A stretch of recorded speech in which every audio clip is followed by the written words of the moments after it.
শুভ সকাল আমার প্রিয় বন্ধুরা, কেমন আছি সবাই? আশা করছি সকলে অনেক বেশি ভালো আছো। আমরাও না বেশ ভালো আছি। ভারতের ছোট্ট একটি গ্রাম থেকে আমি রূপা, ব্লগার রূপা চ্যানেলে সকলকে স্বাগত জানিয়ে আজকের ব্লগটি শুরু করছি। ব্লগটি হয়তো একটু বড় হয়ে যেতে পারে, আশা রাখছি সকলে ধৈর্য ধরে পাশে থাকবে। কি জানো তো, আজ যেহেতু আমার পুরো বাড়ি উঠোন কাঠান পরিষ্কার করব।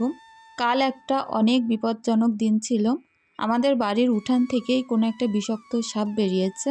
সেটা জানি না কোথা থেকে বেরিয়েছে।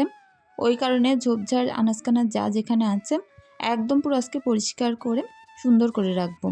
তো যদি পানিও জমে থাকে না, তাও কোনো ঝোপঝাড় থাকবে না, প্লেন উঠানের ওপরে পানি জমে থাকবে। আগে তো উঠানটা ওইরকমই ছিল। মাঝে আমাদের একটা খই গাছ কাটা হয়েছিল, প্রচুর কাটা খই গাছে। তো ওই খই গাছটা রাখার জায়গা হচ্ছিল না, উঠোনের ধার দিয়ে দিয়ে রাখতে রাখতে তার ওপরে দীর্ঘদিন পাতা পড়েছে, নোংরা জমেছে আর ঘাস জমেছে। একদম উঠোনটার বাজে অবস্থা হয়ে গেছে। আর আমার মনে হচ্ছে তার মধ্যেই সাপটা ছিল। তো বোঝো, একে তো থাকি চারিদিকে পানি, মাঝখানে ঘরবাড়ি কম। তো তার মধ্যে যদি এরকম একটা ভয়ানক ব্যাপার হয়, তো বাচ্চা কাচ্চা নিয়ে থাকতে কতটা ভয় লাগে। তো এমন পরিস্থিতিতে আমি জানি না এখানে থাকা কি চলে যাওয়া ঠিক হবে। তো যেটাই হোক না কেন, পরিষ্কার পরিচ্ছন্ন করে রাখি, তারপরে গিয়ে দেখা যাবে।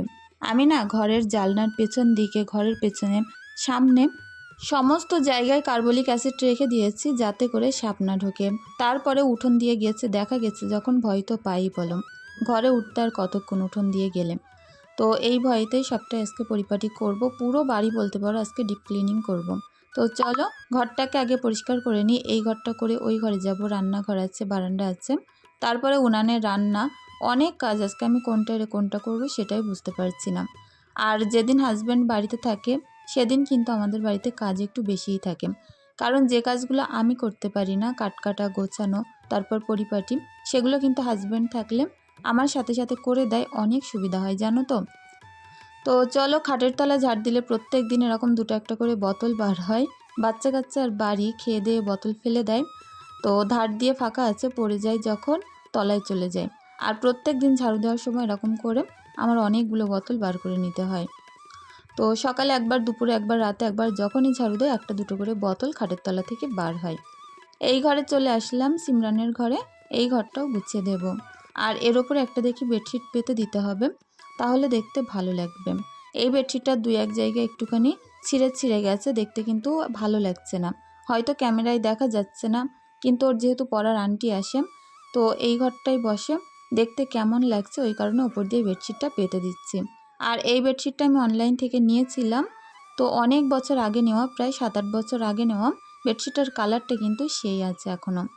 তো বেডশিটটা কি জানো তো, এমনি সিঙ্গেল পাততে পারি না, খাটটা যেরকম বড়, তো সেই মাপের না, তো একটু ছোট হয়ে যায়। আর এর তলায় যদি একটা বেডশিট দিয়ে এরকম পেতে দিই, তখন এটা আর বোঝা যায় না। আমি তো অনেক দিন তুলে রেখেছিলাম, শুধু ভাবছিলাম এইটা দিয়ে কি করব। অনেকবার ভেবেছি যে এইটা দিয়ে যে কোনো একটা পর্দা বানিয়ে নিই। তারপরে মাথায় আসলো একদিন যে যে কোনো বেডশিটের ওপরে আমি যদি পেতে দিই, তাহলে তো আর খারাপ লাগবে না দেখতে। তো এইভাবে আমি এখন রাখি। তো চলো, এখন এদিক ওদিক চারিদিক জামা কাপড় হয়ে আছে, সেগুলোকেও সুন্দর করে আমি ভাঁজ করে নিচ্ছি। আর সকাল হলেই বাচ্চা কাচ্চার পড়াতে বসতে হয়, সংসারের কাজ করতে। আমার কিন্তু পুরো কি বলবো, সারা দিনটা একদম খুব খারাপ অবস্থা হয়ে যায়। তো এই যে সময়টা, এই যে বয়সটা, এইটা চলে গেলে আর কিন্তু আমরা পাবো না। এই সময় আমাদের কত রকম দায়িত্ব, চিন্তা ভাবনা বলো তো। প্রথমত সংসারের চিন্তা, দ্বিতীয়ত বাচ্চা কাচ্চার স্কুল, টিউশন, তাদের খাওয়া দাওয়া, টাইমে রান্না, তারপরে ঘরবাড়ি পরিপাটি গোছানো। এই টাইমটায় গিয়ে না আমাদের কিন্তু সব থেকে সুন্দর থাকা দরকার, কিন্তু এই টাইমেই আমরা একদম সব থেকে পাগলের মতো হয়ে যাই। কারণ সংসারের চাপে নিজেদের খেয়াল রাখতেই আমরা ভুলে যাই। আর অনেকেই দেখেছি আমাদের মতো এরকম ধরো 27-28 বছর বয়সে, তারা কিন্তু অনেক সুন্দর ফিট ফাইন হয়ে থাকে। এখনও পর্যন্ত কারো কারো বাচ্চা হয়নি, আবার কারোর বাচ্চা সবে ছোট। তারা কিন্তু দেখেছে অনেক সুন্দরভাবে ফিট ফাইন হয়ে থাকে, কিন্তু বিশ্বাস করো ফিট ফাইন হয়ে থাকার সময় পায় না। তো সারাদিন ঘরের ভিতরেই তো থাকি, ঘরে কাজকর্ম করি, তো বেশি ফিট ফাইন সেজেগুজে কী হবে। যখন ওই বাচ্চার স্কুলে নিয়ে যাচ্ছি, তখন একটা চুড়িদার পরে নিচ্ছে, ওই যেমন তেমন করে মাথা আঁচড়ে বেরিয়ে পড়ছি। তো এটাই হচ্ছে আমাদের ফিট ফাইন সেজেগুজে থাকা। চলো কাজগুলো করতে করতে আমার কিছু বন্ধুদের কমেন্টে রিপ্লাই দিয়ে দিই। তোমরা অনেকেই রাগ করছো আমি কমেন্টে রিপ্লাই দিতে পারছি না। বিশ্বাস করো, হাতে যদি একটু সময় থাকে আমি ধৈর্য ধরে সবার কমেন্টে রিপ্লাই দিতে পারি। কিন্তু এখন যে এত সময় কম, খুব তাড়াতাড়ি ভয়েস ওভার শেষ করি। আগে যেমন কী হতো, সন্ধ্যায় আমি সমস্ত এডিটটা শেষ করে নিতাম আর রাত 9টা বাজতে বাজতে ভয়েস ওভারটা দিয়ে ওই রাত 10টা 11টার মধ্যে ভিডিওটা রেডি হয়ে যেত। তারপরে এক্সপোর্ট করে ভিডিওটা আমি আপলোডে বসিয়ে রাখতাম সারা রাত ধরে, যতক্ষণে হতো। তারপরে সকালে গিয়ে ধীরে সুস্থে আমি একদম 7টার সময় ভিডিওটা পাবলিক করতাম। আর এখন কি হয়, সেই যে সন্ধ্যাবেলা চা খেয়ে পড়তে বসায় দুটো বাচ্চাকে নিয়ে, আর বলতে পারো সেই রাত 10টা 10:30 পর্যন্ত পড়াতে তারপরে ওর পাপা বাড়িতে চলে আসে। তারপরে ভাত খাওয়াতে, এটা করতে সেটা করতে, ঘুমাতে রাত 12টার সময় দেখা যায় এডিটটা হাত দিতে অর্ধেক এডিট করে ঘুমিয়ে পড়ছি। সকালবেলা কাজ শেষ করতে একটুখানি এডিট করলাম, রান্না করতে একটুখানি করলাম, এই করতে যাই। তারপরে ভিডিও ঠিক একদম ছাড়ার আগে ওই 4টে বেজে যায়। তখন দেখা যায় আমার ভয়েস ওভারটা শেষ হয়। খুব তাড়াতাড়ি ভয়েস ওভার না দিতে পারলে ওই দিনটায় আমি ভিডিও দিতে পারবো না, এরকম একটা অবস্থা হয়। আমরা যারা সোশ্যাল মিডিয়াতে কাজ করি তারা কিন্তু স্বামী স্ত্রী দুজন মিলে একটা ভিডিওর পিছনে পরিশ্রম করে, কিংবা হয় তার বাড়িতে কাজের লোক থাকে আর সে ভিডিও শ্যুট করে, এরকমভাবেই কিন্তু কাজকর্ম চলে। যারা রোজ ভিডিও দেয় তাদের বাড়িতে অবশ্যই হয় কাজের লোক থাকে, তা নয় তার হাজব্যান্ড থাকে, টেডিটগুলো একটু হেল্প করে। আর আমাদের যেহেতু এইরকম গ্রাম্য একদম সাধারণ ঘরের সিম্পল লাইফস্টাইল, আমাদের না আছে কোনো কাজের লোক, আর হাজব্যান্ড কাজে না গেলে আমাদের সংসার চলবে না। তো একাই যতটুকু পারি শ্যুট করা, তারপরে এডিট করা, ভয়েস দেওয়া, সবটাই তো একা করি, যার কারণে না আমি একদমই টাইম করে উঠতে পারছি না। তো আশা করছি তোমরা আমার সমস্যাটা বুঝতে পেরেছ। এখানে দেখো আমার মেয়েকে আমি লিখতে বসিয়েছি, খালি গায়ে আছে তো ওই কারণে এই জায়গাটা একটু ব্লার করে দিয়েছি। নুসরাতুজ্জামান প্রোফাইল থেকে বোন বলেছ, আশা করছি আপনি ভালো আছেন, আপনার ভিডিও দেখতে খুব ভালো লাগে, আর আমিও আশা করব আপনি আমার পাশে থাকবেন। অবশ্যই গো, সময় করে তোমার চ্যানেল থেকে ঘুরে আসব, ভালো থেকো। লুৎফুন নাহার প্রোফাইল থেকে বোন বলেছে ওনার কাছ থেকে জরিমানা নেবেন যে ফ্রিজটা এরকম নষ্ট করেছে। তো তাকে যখন বললাম যে এরকমভাবে নষ্ট করেছে, সে বলছে ঠিক করতে যা খরচ হয় দেবে, কিন্তু মিস্ত্রি ডাকার পরে ওনারা বলছে এ যেরকমভাবেই আছে ঠিক করলেও আর আগের মতো ভালো হবে না। তো বলো এইবার আমি কি করব। খুব একটা খারাপ অবস্থার মধ্যে, বুঝতেই পারছি কতটা টেনশন হচ্ছে, জানি না যে কি করব। আর দেখো এই জায়গাটা পুরো ঘাসে ভর্তি হয়ে আছে, তো হাজব্যান্ড আর আমি আজকে দুজন মিলে পরিষ্কার করে ফেলবো। তো চলো বাসনগুলো মাজতে থাকি, আর হাজব্যান্ড কিন্তু ওদিকে পরিষ্কার করার কাজে লেগেও গেছে। রকি প্রোফাইল থেকে বোন বলেছে তোমার উনানটা কি করে বানিয়েছো গো আপু, আমার খুব ভালো লাগে, তোমার রান্নাঘরটা আমার খুব ভালো লাগে। তো আমি কিন্তু এর আগে উনান বানানোর ভিডিও, তারপরে আমার রান্নাঘর পুরো বানানোর ভিডিও আপলোড করে রেখেছি। তুমি আমার পেছনের ভিডিওগুলো দেখতে পারো যে নতুন রান্নাঘর আমি কিভাবে কমপ্লিট করেছি, স্টেপ বাই স্টেপ সেখানে কিন্তু সবটাই আমি শেয়ার করেছি, অবশ্যই দেখে নিতে পারো। অনেক ভালো লাগলো নতুন কমেন্ট করেছো। ডালিয়াস ব্লগ প্রোফাইল থেকে বোনকে জানাই অনেক অনেক ভালোবাসা। জোহরাস ব্লগ প্রোফাইল থেকে বোন বলেছে জুম্মা মুবারক। তো জুম্মার দিন তো চলে গেছে, আমি তোমাকে আজ বলছি জুম্মা মুবারক।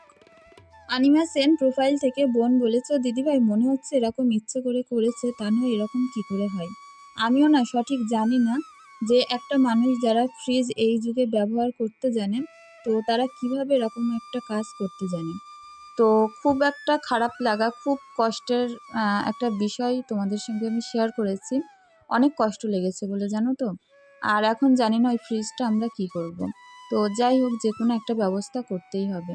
আয়েশা খাতুন প্রোফাইল থেকে বোনকেও জানাই অনেক অনেক ভালোবাসা। আমিনা ইসলাম আঁকি প্রোফাইল থেকে বোনকে জানাই অনেক ভালোবাসা, সবসময় এইভাবেই পাশে চাই। সিম্পল লাইফস্টাইল ব্লগ প্রোফাইল থেকে বোন বলেছে তোমার কথার প্রেমে পড়ে গেলাম আর তোমার পাশে থেকে গেলাম, তোমার বোন হয়ে গেলাম, তুমিও আমার পাশে থেকো, বোন হয়েও। অবশ্যই গো। আর সত্যি না, তোমরা যখন এই সকল কমেন্টগুলো পড়ো খুব ভালো লাগে, আর আমার কথা শুনে তোমাদের অনেকেরই খুব ভালো লাগে, সত্যি এটা জেনেও আমার অনেক ভালো লাগে। নিশিদীপা প্রোফাইল থেকে বোন বলেছে তোমার ভিডিও মানেই আমার ভালো লাগা, অনেক ভালো লাগলো গো, এইভাবেই পাশে থেকো। দিলারা আক্তার প্রোফাইল থেকে বোন বলেছ তুমি কি এখন আর দোকানে বসো না। না গো, এখন আর দোকানে বসতে পারি না, মেয়ের স্কুলে ভর্তি করার পর থেকে দোকান বলতে পারো সারাদিন বন্ধ থাকে, আর সন্ধ্যাবেলা করে হাজব্যান্ড নয়তো দেওর খোলে। রানী তানিয়া প্রোফাইল থেকে বোন বলেছ, দিদিভাই কেমন আছো? আর জানি গো শখের জিনিস নষ্ট হলে কতটা খারাপ লাগে। আমার ফ্রিজটাও দুদিন আগে নষ্ট হয়ে গেছে আমার নতুন মায়ের হাত দিয়ে। সত্যি খুব খারাপ লাগে। আর বিশেষ করে ফ্রিজ, টিভি এরকম যে কোনো জিনিস, ওয়াশিং মেশিন, এগুলো তো বলতে পারো মেয়েদের পুরোপুরি একটা শখের জিনিস। তো কষ্ট পেও না গো, ঠিক হয়ে যাবে। তো যাই হোক বোন, তুমি আমার ভিডিও দেখো, সবসময় পাশে থাকো, অনেক ভালো লাগে, ভালো থেকো। লুৎফুন নাহার প্রোফাইল থেকে বোন বলেছ, আমি আগের দিন যে ওই যে ঘ্যাটকোল পাতা বাটা করে বড়া করেছিলাম, বোনরা ওটাকে খারখোল বলে। তো যাই হোক, অনেক ভালো লাগলো যে তুমি আমার রেসিপিটা দেখেছো। আর হ্যাঁ গো, সত্যি আলাদা আলাদা জায়গায় আলাদা আলাদা নামে ডাকা হয়। ফুলমণি বোনকেও জানাই অনেক অনেক ভালোবাসা, সব সময় এইভাবে বোনের মতো পাশে চাই। আর দেখো এখন আমার উঠানের কি অবস্থা, বলছে না এই জায়গা থেকে আগের দিন বিষাক্ত সাপ বার হয়েছিল। তো সেই দিনই ভেবে নিয়েছিলাম যে এই জায়গাটা পরিষ্কার করব, তারপরে অন্য কাজ। তো হাজব্যান্ড আজ বাড়িতে আছে বলেই কিন্তু আমি এই কাজটা করতে পারছি। ঈশাকে লেখা দেওয়ার পরে এখানে দেখো পেন টেনগুলো ছড়িয়ে উঠে গেছে, ওগুলোকে আমি তুলে নিলাম। আর এখন বাসনপত্র যেগুলো আছে বড় বড়, এগুলোকে উপর করে নেব। ভাবছি এই রান্নাঘরে আমার র্যাকটাকে নিয়ে আসবো, বাসন রাখার র্যাকটাকে, তাহলে এখানে আমি সুন্দর রাখতে পারবো। তো যাই হোক, আপাতত এখানে এখন পানিটা ঝরুক, তারপরে র্যাকটা এনে পরিষ্কার করে মেজে তার মধ্যে আমি বাসনগুলো সুন্দর করে অর্গানাইজ করে রেখে দেব। সকাল হতে আমি ভেবে পাই না কোনটা এরে কোনটা করব। আর প্রত্যেক দিন জানো তো, একটা কাজ করতে গেলে দেখি 10টা কাজ এসে হাজির হয়েছে। তো সেগুলো করতেই হয়, না করলে কিন্তু হয় না। তো চলো, ছোট্ট ছোট্ট কাপ যা যেখানে আছে এগুলো এখন সুন্দর করে উপর করে রাখি। আর এগুলো প্রত্যেকটা নতুন কাপ, নতুন বার করেছি। আগের দিন আমাদের বাড়িতে মাটি কাটার লোক এসেছিলো কাজ করতে। তো আমরা যে কাপে খাই তাদেরকে তো আর দেওয়া যায় না, ওই কারণে নতুন কাপ বার করেছিলাম, সবাইকে চা করে দিয়েছিলাম। আর এখন হাজব্যান্ডের হাতে হাতে হেল্প করতে আমি চলে এসেছি। জানো তো, যেদিনটা বাড়ি থাকে আমাদের কতটা বেশি সুন্দরভাবে যায়। সারা দিন গল্প গুজব করে কিভাবে সময় কেটে যায় আমি নিজেও বুঝতে পারি না। আর বিশেষ করে আমার এই বাড়িটা, এইটাই কিন্তু সবথেকে আমাদের শখের জায়গা। এটাকে সাজিয়ে গুছিয়ে ভরিয়ে রাখার জন্য আমরা সারা দিন অক্লান্ত পরিশ্রম করে যাই। আমাদের বাচ্চা কাচ্চাদেরকে যেমন গুছিয়ে গাছে পরিপাটি করে রাখতে পারলে সুন্দরভাবে তাদের জীবন চলে, সেরকম কিন্তু আমরা এই উঠোন কাটান ঘর বাড়ি পরিপাটি করে রাখতে পারলে এগুলো সেরকম সুন্দরভাবে থাকে আর বহুদিন ভালোও থাকে। তো যাই হোক, দেখো কতগুলো কাঠ হয়েছে, কাঠগুলো যেহেতু কাঁচা ওই কারণে আমি মাচানে রাখবো না, এগুলো আমার ফার্মের মধ্যে রেখে দেবো যেখানে আমি মুরগি রাখি। একটু শুকিয়ে গেলে ওখান থেকে নিয়ে আমি আবার রান্না করতে পারবো। কি জানো তো, মাচানটা খুব শক্ত করে একদম দড়ি দিয়ে পেপার দিয়ে বেঁধে এঁটে ঢেকে দেওয়া হয়েছে। এখন যদি ওগুলো খুলি প্রচুর কাঠকুটো নামাতে হবে, তারপরে মাচানে কাঠ রাখতে হবে। তো হাজব্যান্ড বললো যেহেতু এগুলো তুমি এখন জাল দিতে পারবে না আর মাচানে দিয়েও লাভ নেই, এগুলো ফার্মে রাখি, 2-1 মাস বাদে যখন শুকিয়ে যাবে তখন তুমি জাল দিয়ে ফেলবে। আমার বাড়িতে না, আমি যদি সারা বছর কাঠে রান্না করি তারপরেও বছরে আমি যে কত টাকার করে কাঠ বেচতে পারবো তোমাদেরকে কি বলবো। কথায় আছে না, বৃদ্ধ বয়সে নারকেল গাছ কিন্তু পাশে দাঁড়ায়, তো এটা কিন্তু একদম বাস্তব। আমার হাজব্যান্ড সবসময় আমাকে বলে যে বৃদ্ধ বয়সে তোমার যদি পাশে কেউ না থাকে, এই যে এতগুলো নারকেল গাছ লাগিয়ে দিচ্ছি, এর থেকে ফল বিক্রি করবে, কাঠ বিক্রি করবে, তোমার রান্নার কাঠেরও অসুবিধা হবে না। আর যা ফল বিক্রি করবে মাসে, তাতে কিন্তু তোমার ভালোভাবে পান সুপারি কেনা পয়সা বেরিয়ে যাবে। তো সত্যি না, এইটা একদম বাস্তব কথা। আমাদের বাড়ির পাশে আমি অনেকেই দেখেছি, তো যাদের স্বামী নেই তারা কিন্তু এরকম নারকেল গাছ থেকে নারকেল বিক্রি করে, কাঠ বিক্রি করে, নারকেল পাতা চেঁচে কাঠি বিক্রি করে তাদের কিন্তু এই যে বৃদ্ধ বয়সটা পার করে। আমার হাজব্যান্ড আগের দিন আমাকে 10টা মতো নারকেল গাছ বাড়িতে লাগিয়ে দিয়েছে, তো আমার ভবিষ্যতের কথা চিন্তা করে। জানি না যে ভবিষ্যতে কি আছে, তারপরে কিন্তু এখন থেকে এই চিন্তাটা করে রাখতেই হয়। তো চলো এখন উঠোনটা পরিষ্কার করি, এখানে প্রচুর নোংরা বার হবে। আর দেখো এই কাঠগুলো বার হচ্ছে, এগুলো সব কিন্তু একদম কাটাওয়ালা কাঠ, এগুলো খই গাছের কাঠ। আমাদের এখানে বড় একটা খই গাছ হয়েছিল, যেটা কারেন্টের তারের তলায় হয়েছিল। 11,000 ভোল্টেজের যে কারেন্টের তার হয় আমাদের বাড়ির ওপর দিয়ে গিয়েছে, তো তার তলায় হয়েছে বলে খই গাছটা কিন্তু আমাদের কাটতে হয়েছে। প্রচুর খই হতো এটাতে, জানো তো। তো যাই হোক, কিছু করার নেই, কিছু কিছু জিনিস এরকম কিন্তু আমাদের শখের জিনিস নষ্ট করতে হয় কিছু কিছু কারণে। আর এখানে লাইন দিয়ে প্রায় 3-4টে মতো নারকেল গাছ আছে, সেগুলোকে আমাদের তুলে ফেলতে হবে, কারেন্টের তারটা যেহেতু ওপর দিয়ে আছে। এতদিন ভেবেছিলাম হয়তো কেবিল তার হয়ে যাবে, তাহলে কিন্তু নারকেল গাছ যে কোনো গাছ থাকলে কোনো সমস্যা হতো না। আজকে ৮-১০ বছর ধরে এই যন্ত্রণা ভোগ করছি, বাড়িতে সামনে কোনো গাছ লাগাতে পারি না ১১,০০০-এর এই তারের জন্য। তো যাই হোক, গাছগুলো এখন ভালোই বড় হয়ে গেছে, তুললে বাঁচবে কিনা জানি না। এই জায়গাটাকে পরিষ্কার করব আর তারপরে গাছগুলো তুলে নেব। আর দেখো, আমার হাজব্যান্ড ওদিকে গাছের গোড়াটোড়া পরিষ্কার করছিল, আমি এই কাঁটাওয়ালা কাঠগুলো খুব কষ্ট করে ধরে ধরে কাটছিলাম, তো পুড়িয়ে ফেলবো বলে। তা নয় যেখানেই রাখবো সেখানেই কাটা পড়বে। আর কি জানো তো, কত জায়গা যে আমার হাত কেটে গেছে এই কাটা ফুটে ফুটে। সন্ধ্যাবেলা আমি বুঝতে পারছি কত জায়গা দিয়ে আমার কাটা ফুটে আছে, কালো হয়ে আছে।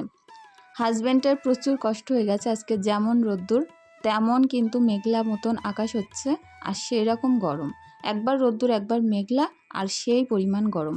তো বলছিল খিদে পেয়ে গেছে, আমি বলছিলাম যে এই কাটালা কাঠগুলো দিয়েই ভাতটা বসিয়ে দিয়ে আসি। যত তাড়াতাড়ি পারি কাঠগুলো পুড়িয়ে শেষ করে দিতে হবে, কারণ আমার মেয়ে রান্নাঘরে ঘোরাফেরা করে, আর এই কাঠটা যদি ফুটে যায় তখন ওর আবার ব্যথা লাগবে। তো চলো, ভাতটাকে বসিয়ে দিলাম, দিতে দিতেই উতলে গেছে। এই উনানে যেমন কাঠ কম লাগে ঠিক তেমন তাড়াতাড়ি কিন্তু রান্না হয়ে যায়। তো ওইদিকে আবারও যাব কাজ করতে, দেখো কতটা জায়গা পরিষ্কার হয়ে গেছে। অমলিনা মণ্ডল প্রোফাইল থেকে বোনকে জানাই অনেক অনেক ভালোবাসা। বোন বলেছ, কেন আমার কমেন্ট তুমি আর পড়ো না? আনিশার পরীক্ষা হয়ে গেছে, এতদিন পরীক্ষার জন্য ভিডিও দেখতে পারিনি, আজ একসঙ্গে সবগুলো ভিডিও দেখে নিলাম। আমার মেয়ের জন্য কবে কেক বানানো দেখাবে, আমি সেই অপেক্ষাতেই আছি। আর বোন বলেছে উনানটা খুব সুন্দর হয়েছে, তোমরা নদিয়াতে কবে আসবে? যেহেতু নদিয়া এখান থেকে অনেক দূর, তো একবার গেছিলাম, ওই কারণে এখন হয়তো যাওয়া হবে না। তো একটা প্ল্যান আছে একটু দূরে কোথাও যাওয়ার। তো যেহেতু হাজব্যান্ডের ডাক্তার দেখানোর কথা আছে, তো এইবার একটু দূরে কোথাও যাওয়ার ইচ্ছা। খাঁটি মধু প্রোফাইল থেকে বোন অনেক সুন্দর কমেন্ট করেছে, বোনকে জানাই অনেক অনেক ভালোবাসা, এইভাবেই পাশে থেকো। আমার রান্নাঘর প্রোফাইল থেকে বোনকেও জানাই অনেক ভালোবাসা, এইভাবেই পাশে থাকার জন্য। এই জায়গাটা পরিষ্কার করতে গিয়ে আমাদের পুরো জীবন বেরিয়ে গেছে, আর এত ভারী এই নোংরাগুলো হয়েছে, একটা বেডশিটের ওপরে তুলে নিয়ে আমরা ফেলতে যাচ্ছিলাম, বাদ দেওয়া বেডশিট, তো এত ভারী যে টেনে নিয়েই যেতে পারছি না। যাই হোক, খুব কষ্ট করে গর্ত পর্যন্ত নিয়ে যাচ্ছি আর ফেলে দিয়ে আসছি। তো অনেকখানি জায়গা দেখে বুঝতেই পারছো, এখানটায় যদি একটু মাটি তুলে নিতে পারতাম, বর্ষাকালে কিন্তু এখানে অনেক রকম আমরা সবজির চাষও করতে পারতাম। তো আমার অনলাইনে কিছু চারা গাছের অর্ডার দেওয়া আছে, সেগুলো যদি আসে, আর কিছু বীজের অর্ডার দেওয়া আছে, সেগুলো যখন আসবে আমি এই জায়গাগুলো ভাবছি রোপণ করব। তো জায়গাটা এখন কেমন লাগছে বলো? আর সাপের ভয়েও থেকেও কিন্তু অনেকখানি সুরক্ষা পাওয়া যাবে। তো এই যে নারকেল পাতা হলো কিছুটা, এগুলো এখন কাঁচা, একটা টাইমে বিকালের দিকে বসে আমি এই পাতাগুলো চেঁচে ফেলবো। তারপরে দেখো র্যাকটাকে ওই যে বারান্দা থেকে এখানটায় নিয়ে আসলাম, এত পরিমাণে নোংরা পড়েছে। নোংরা বলতে পানি পড়ে পড়ে একটু জং পড়েছে, আমাদের এখানে নোনা এলাকা তো, সামান্য পানি লাগলেই জং পড়ে যায়। তো এটাকে খুব সুন্দর করে ঘষে মেজে পরিষ্কার করে তার মধ্যে দেখো এরকম আমি সুন্দর সুন্দর কার্পেট বিছিয়ে দিয়েছি। এগুলো ফ্রিজের জন্য কেনা ছিল, এখন এরকম র্যাকেই বিছিয়ে দিই। আর এইবার প্রত্যেকটা জিনিস খুব সুন্দর করে সাজিয়ে নিচ্ছি। তো এরকম সাজানো গোছানো র্যাক, তারপরে বাসন অর্গানাইজ করে দেখতেও কিন্তু অনেক ভালো লাগে।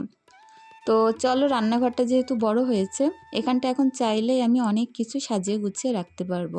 আর ওপরে ছোট্ট ছোট্ট হাঁড়িকুড়ি, যেগুলো আমার রোজ দরকার পড়ে দুধ জাল করতে, সবজি গরম করতে, সেগুলোকে ওপরে রেখে দিচ্ছি।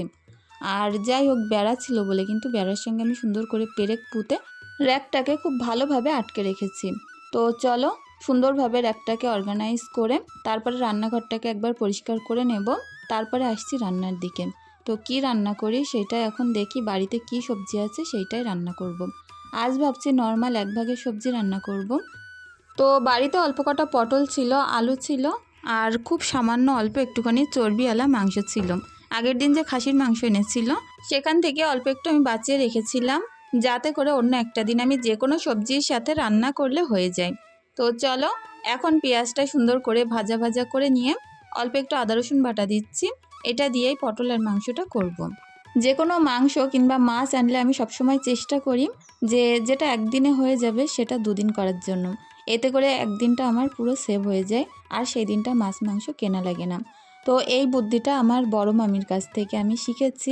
বিয়ের আগে যখন আমার মামার বাড়িতে থাকতাম, তখন আমার মামি দেখতাম এরকম করে মাসে কয়েকটা দিন চালিয়ে নিত।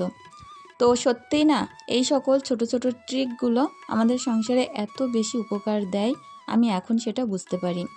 তো চলো, এদিকে পটল, মাংস, আলু এটা সুন্দরভাবে কষিয়ে নিয়ে একটু ঝোল দিয়ে দেব। অনেকেই জিজ্ঞাসা করছো খাসির মাংস দিয়ে সবজি রান্না আবার যায় না কি? একদিন রান্না করে দেখো, পটল কিংবা লাউ কিংবা বাঁধাকপি অনেক ভালো লাগবে। তো যাই হোক, এখন পটল আলুটা ঢাকা দিয়ে দিলাম, আর এদিকে অল্প কটা একটু ভাজা করতে দিয়েছি, কাঁকরোল আলু ভাজা। তো আজ বাড়িতে কিছুই ছিল না, তো ওই কারণে সব সবজি একটু মিশিয়ে অল্প করে ভাজা টাজা করে নিচ্ছি। তো চলো, এর মধ্যে একটু নুন হলুদ দিয়ে দিলাম, দিয়ে আস্তে আস্তে ভাজা হতে থাকবে। ওই দিকটায় তো একটু আস্তে আস্তে জাল লাগে, ওই দিকটা আস্তে আস্তে হতে থাকবে। আর রান্নার সময় লবণটা দেখছিলাম একটু কম আছে, তো এই পাত্র থেকে নিয়ে আবার সবগুলোতে অল্প অল্প করে লবণ ছড়িয়ে দিচ্ছি। তো আমার এই গ্রাম্য রান্না বান্না সব কিছু তোমরা এত ভালোবাসো, এত ভালোবাসা দিচ্ছ, সত্যি আমি তোমাদের কাছে অনেক কৃতজ্ঞ। এদিকে মাংস আলুটা অনেক সময় ধরে ঢাকা দেওয়ার পরে দেখো পটলটাও গলে গেছে, মাংসও গলে গেছে। আমি কিন্তু একদম ছোট্ট ছোট্ট করে মাংসের পিস করেছি। তো এটা দিয়ে ভালোভাবে কষিয়ে নিয়ে এখন ঝোল দিয়ে দিচ্ছি। ওপর থেকে দেবো অল্প একটু মিট মশলা আর অল্প একটু গরম মশলা, জিরে মরিচের গুঁড়ো। এগুলো দিলেই মাংসটা একটু ফুটিয়ে নামিয়ে নিলে কিন্তু হয়ে যাবে। আজ একটু লাল লাল পাতলা ঝোল বানাবো, আর এইটাই নামিয়ে নেব। বেশিক্ষণ ফোটালে ঝোলটা কমে যেত, ওই কারণে তাড়াতাড়ি নামিয়ে নিলাম। এখন উনানে যা হালকা আগুন আছে, এই ভাজাটা খুব সুন্দর হয়ে যাবে। দেখবে যে কোনো ভাজা নামানোর আগে একদম গ্যাসের ফ্লেম লো করে হোক কি উনানের আঁচ একদম আস্তে দিয়ে আস্তে আস্তে ভাজলে অনেক ভালো হয়। তো তার মধ্যে আমি স্নান সেরে নিয়েছি, রান্না টান্না করে মেয়ের টিফিন বানিয়ে নিয়েছি, আর এখন দেখো টিফিনটা ভরেও নিচ্ছি। এখানে আছে সুজির পাস্তা। তো বাচ্চাদের যেহেতু ময়দা না দেওয়াই ভালো, আর আমিও না ময়দাটা একটু স্কিপ করি, ওই কারণে সুজির পাস্তা কিনে রেখেছি, সেইটা ঈশাকে এখন আলু দিয়ে বানিয়ে দিলাম। এটা হচ্ছে ম্যাগির যে চিজ পাস্তা, ওর মধ্যে কিন্তু একটা সাদা কালারের মশলা দেওয়া থাকে, যেটাই হোয়াইট সস বানানো যায়। তো ওই মশলা, গুঁড়ো মশলাটা দিয়েই শুধু আমি এই পাস্তাটা বানিয়েছি। এর মধ্যে কোনো রকম পেঁয়াজ রসুন ডিম কিছুই দেইনি, শুধুমাত্র ওই মশলাটা দিয়েছি। তো স্নান করে এখনো পর্যন্ত ভিজে চুল বাঁধতে পারিনি, আর খুব তাড়াহুড়ো করে না এই টাইমটা আমার কাজ করতে হয়। 10টা বাজার আগে যে আমি কীভাবে দৌড়াই, কীভাবে কাজ করি, একমাত্র আমি জানি। আর একটা কেকও আমি সাথে দিয়েছিলাম, বাই চান্স যদি খাবারটা না খাই তখন কেক দেবো বলে। আর সেই দেখা হচ্ছে সন্ধ্যাবেলা। তো এর আগে সিমরানের পড়া ছিল বিকালবেলা, ওরা একটু বিকালে পড়তে নিয়ে গেছিলাম, আস্তে আস্তে আজান দিয়ে দিয়েছে। তো এই অন্ধকারেই আমার এখন জামা কাপড়গুলো তুলে নিতে হচ্ছে। বাড়িতে যেহেতু কেউই থাকে না, ওই কারণে যে কাজ পড়ে থাকে সেটা কিন্তু ওইভাবেই পড়ে থাকে, করার না কেউই নেই। তো বাড়িতে এসে সেই জামা কাপড়গুলো তুলে শুকনোগুলো আলাদা করলাম, আর ভিজেগুলো দেখো আমার রান্নাঘরে ভাড়া করা আছে, এখানেই মেলে দিচ্ছি। এখন আবার চা বানাতে হবে, বাচ্চাদের দুধ গরম করতে হবে, পড়তে বসাতে হবে, খেতে দিতে হবে। এইভাবেই পুরো রাত পর্যন্ত আমার রুটিন চলতেই থাকবে। রাতে আমার রান্নাঘরটা কত সুন্দর দেখায় দেখো। তো চলো, দুধটা জাল করে নিলাম, দুধ দিয়ে গেছে। এখন দুধটা দুটো বাচ্চাকেই দিয়ে দেব, আর এর সঙ্গে দেব একটা চিজ বিস্কুট। এত ভালো লাগে বাটার আর চিজ মিক্স করে, যে চিজ বিস্কুটটা খুব ভালো লাগে। তো বাচ্চারা দুধের সঙ্গে অনেক ভালো খায়, ওই কারণে এটাই দেব। আমি কিন্তু চেষ্টা করলাম সকাল থেকে রাত পর্যন্ত ভিডিও কি করি তোমাদের সাথে অল্প অল্প হলেও শেয়ার করতে। তো যাই হোক, এই মালকিস্টের বিস্কুটটা বাচ্চারা যারাই একবার খাবে তারা কিন্তু এর প্রেমে পড়ে যাবে, এত দারুণ এটা খেতে। দুটো বাচ্চাকেই খেতে দিয়ে দেবো। চলো ঘরে কি করছে তোমাদেরকে দেখাই। তো দেখো, একজন কিন্তু আঁকা আঁকি নিয়ে ব্যস্ত, একজন ড্রেসিং টেবিলের উপরে উঠে বসে খেলা করছে। তো দুজনকে খেতে দিয়ে এইবারই বই নিয়ে বসাবো। আর সিমরান কিছু ওর স্কুলের প্রজেক্টের কাজ করছিল। স্কুল থেকে এত প্রজেক্টের কাজ দেয় যে সেগুলো না শেষ করাতে করাতেই আবার নতুন করে দিয়ে দেয়। তো চলো বন্ধুরা, আজকের ভিডিওটি এখানেই শেষ করছি। সকলে অনেক ভালো